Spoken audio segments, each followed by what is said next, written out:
চট্টগ্রামে বড় জয় পেয়েছে বিএনপি। ১৬টি আসনের মধ্যে ১৪টিতেই বিএনপি এবং ২টিতে জয়ী হয়েছে জামায়াতে ইসলামী। বিএনপির এমন নিরঙ্কুশ জয় উচ্ছ্বসিত নেতাকর্মীরা। আর তারই বিস্তারিত খবর জানাতে এবারে চট্টগ্রাম থেকে যুক্ত হচ্ছেন কাজী মাহফুজ। মাহফুজ, বলছিলাম যে ১৬টি আসনের মধ্যে দুটি বাদে ১৪টিতেই বিএনপির নিরঙ্কুশ জয়, নেতাকর্মীরা কেমন উচ্ছ্বাস প্রকাশ করছেন একটু জানাবেন। লাইবা, আপনি যেমনটি বলছিলেন চট্টগ্রামের ১৬টি সংসদীয় আসন, এই ১৬টির মধ্যে ১৪টিতে বিএনপি জয়ী হয়েছে এবং ২টি আসনে জামায়াতে ইসলামী জয়ী হয়েছে। তবে একটি আসনে, অর্থাৎ চট্টগ্রাম ১৪ চন্দনের যে সংসদীয় আসন, এই আসনে কিন্তু ১,০২৬ ভোটের ব্যবধানে কিন্তু বিএনপি প্রার্থী জিতেছে। বলা যায় যে একেবারে হাড্ডাহাড্ডি লড়াই হয়েছে।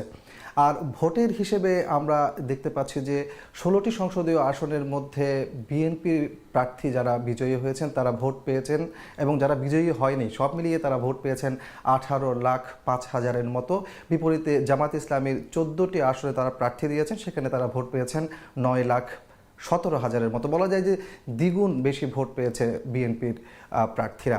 এই যে বড় একটি ব্যবধান তৈরি হয়েছে, সেই ব্যবধান নিয়ে কিন্তু এই মুহূর্তে চট্টগ্রামের যারা রাজনীতি সচেতন তাদের মধ্যে আলোচনা যেমন চলছে, সাধারণ মানুষ এবং ভোটারদের মধ্যেও এই বিষয়ে আলোচনা শুরু হয়েছে, কেন এত বড় ব্যবধান তৈরি হলো।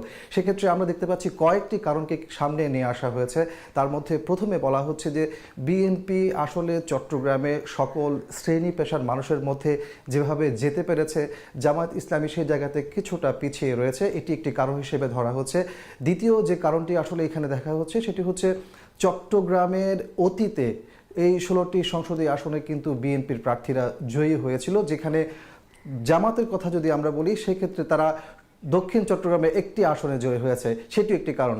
আর তৃতীয় যে কারণটি আসলে দেখা হচ্ছে সেটা হলো চট্টগ্রামে ঐতিহ্যগতভাবে মাইজ ভান্ডারি সুফি ঘরানা যেমন রয়েছে, সুন্নি মতাদর্শ রয়েছে, একই সাথে কওমি মতাদর্শ রয়েছে, তাদের সাথে জামাতের একটা আদর্শগত বিরোধ রয়েছিল, ফলে সেই সুযোগটি আসলে বিএনপি কাজে লাগাতে পেরেছে। তো সবকিছু মিলে বলা যায় যে এই কয়েকটি কারণকে মোটা দাগে দেখা হচ্ছে বড় ব্যবধানের কারণে। এদিকে বিএনপি আসলে জয়ী হওয়ার কারণে নেতাকর্মীদের মধ্যে বেশ উচ্ছ্বাস আমরা লক্ষ্য করছি। কাজী মাহফুজ যুক্ত ছিলেন চট্টগ্রাম থেকে।